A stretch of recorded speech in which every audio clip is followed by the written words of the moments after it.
ঈদের নামাজের জন্য নবীজি যাচ্ছেন।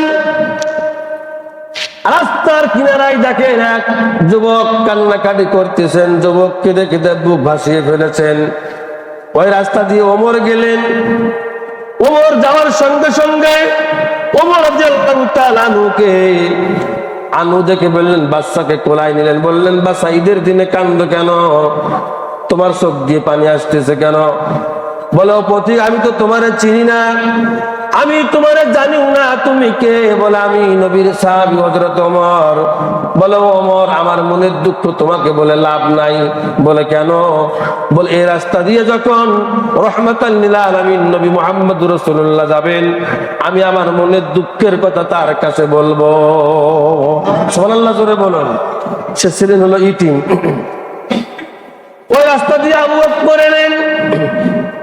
আবু বকর রাদিয়াল্লাহু তাআলা আনহু বয়োজ্যেষ্ঠ মানুষ, তার জ্ঞান বেশি, তার জ্ঞান ভারী হওয়ার কারণে ওই বাচ্চাটাকে ধরে বুকের সঙ্গে লাগিয়ে আলিঙ্গন করে বলে, বাচ্চা, কান্দো কেন? ঈদের দিন কাটতে নেই। ও বাচ্চা, বলো, কান্দো কেন? বলো, আবু বকর, আমি না আপনারে চিনি। বলো, আবু বকর সিদ্দিক, আপনাকে আমার মনের দুঃখের কথা বলে কোনো লাভ নাই। তার কারণ হলো, ওমর আমার দুঃখ বুঝবে না, আবু বকর আমার দুঃখ বুঝবে না। আমার দুঃখ শুধুমাত্র কেবলমাত্র বুঝবে মুহাম্মদুর রাসূলুল্লাহ সাল্লাল্লাহু আলাইহি ওয়াসাল্লাম। আল্লাহু আকবার, জোরে বলুন। ওই রাস্তা দিয়ে জনাবে মুহাম্মদুর রাসূলুল্লাহ সাল্লাল্লাহু আলাইহি ওয়াসাল্লাম আসা শুরু করলেন। নবীজি বাচ্চাটাকে দেখে কোলের মধ্যে নিলেন। বললেন, বাচ্চা, কান্দো কেন? বলে, ইয়া রাসূলুল্লাহ, আমি দুনিয়া আসার পূর্বে আমি দুনিয়া আসার পূর্বে আব্বা আমার দুনিয়া থেকে চলে গেছেন। আমার মা অন্য জায়গায় বিবাহ বসেছেন। আমার মা যদি আমাকে খেতে যায়, সে সহ্য করতে পারে না। আমার মা যদি আমাকে বসতে দেয়, ওই পুরুষটি সহ্য করতে পারে না। গতকাল চাঁদ রাতে আমার মা আমাকে বলল, বাবা রে, আমি তোমার মা হয়ে কোনো যত্ন করতে পারলাম না, কোনো সেবা করতে পারলাম না। তোমার দুঃখ দুনিয়ার কেউ বুঝবে না। ইতিম নবী রাহমাতাল লিল আলামিন, তার কাছে যাও, সে তোমার দুঃখের কথা বুঝবে। চিল্লিয়া বলেন সুবহানাল্লাহ।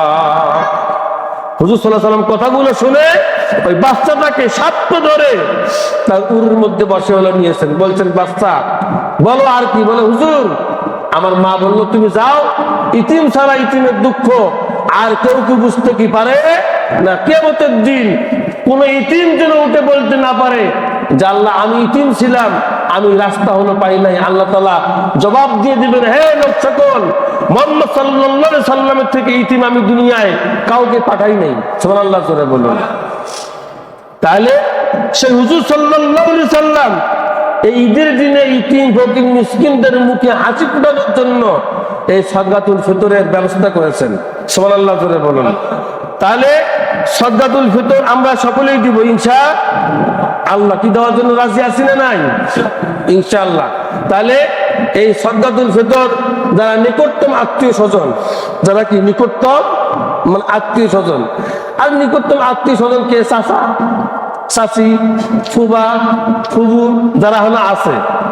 এখন তো নিজের রক্তকে মানুষ হাদিয়া দেওয়া ভুলে গিয়েছে, নিজের ব্লাডকে মানুষ হাদিয়া দেওয়া ভুলে হলো গিয়েছে। আর হুজুর সাল্লাল্লাহু আলাইহি সাল্লাম বলেছেন, হায়াতে যদি বরকত চাও, রিজিকে যদি বরকত চাও, তাহলে রক্তের বাঁধনকে তুমি সঠিক রাখো, রক্তের বাঁধনকে তুমি ঠিক হলো রাখো। সুবহানাল্লাহ, জোরে বলুন। কিন্তু আমরা এই দান সজ্জা করব ঠিকই, কিন্তু মনের মধ্যে হিংসা একটা লেগেই থাকবে। আমি তো অমুককে দিব, অমুককে দিয়ে আমার লাভ কি? আপনি লাভ খুঁজতে চাইেন না, লাভ দেওয়ার মালিককে, জোরে বলুন, আল্লাহ। তাহলে আপনাকে, আমাকে, সকলকে, সবাইকে এই সাদকাতুল ফিতর সঠিকভাবে আদায়ের দরকার। জোরে বলুন, তা আছে না নাই? কাল লাগান। তাহলে আমরা যদি একটু বেশি বেশি করে যদি হলো দেই, গুনাহ হবে না, বরং সওয়াব হবে। বরং কি হবে? জোরে বলুন, সওয়াব হবে। তাহলে এই সাদকাতুল ফিতর আপনি আপনার নিকটতম আত্মীয় স্বজন, মানুষ যা দেয় তার থেকে যদি 20 টাকা 100 টাকা যদি বেশি যায়, এটা আপনার জন্য গুনাহের কাফারা হবে। আল্লাহু আকবার, জোরে বলুন। কি হবে? জোরে বলুন, গুনাহের কাফারা হলো হবে। এরপর আসুন, যদি আপনারা মনে করে যে আমরা আমাদের এই ফিতরাত টাকা থেকে আমরা অসহায় ফিলিস্তিনি মুসলমানদের জন্য দান হলো করব, আপনারা সেটাও করতে পারবেন। সুবহানাল্লাহ জোরে বলুন। কি আমরা সকলে রাজি আছি তো ইনশাআল্লাহ? আমরা ফিলিস্তিনকে সবাই সহযোগিতা করব, কি রাজি আছি?